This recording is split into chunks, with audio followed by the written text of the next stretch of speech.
New gen കാലഘട്ടത്തിൽ ഉപ്പാനെ മറക്കുന്ന വെറുക്കുന്ന മക്കൾ. ഉപ്പയും കേൾക്കണം, ഉമ്മയും കേൾക്കണം.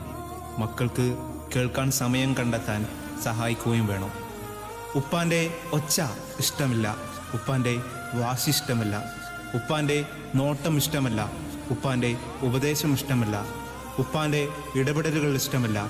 അങ്ങനെയാണ് ഒരുപാട് ഇഷ്ടമില്ലായ്മകളാണ്, ശല്യമാണ് ഉപ്പ. വിവാഹം കഴിഞ്ഞപ്പോൾ മുതൽ സ്വന്തം കുടുംബത്തിൻ്റെ ഭാരം ഏറ്റെടുത്തയാൾ. പൊതുജീവിതത്തോടെ സ്വന്തമായി ഉണ്ടായിരുന്ന ഒരുപാട് ഇഷ്ടങ്ങൾക്ക് ഗുഡ് ബൈ പറഞ്ഞവനാണ് ഉപ്പ.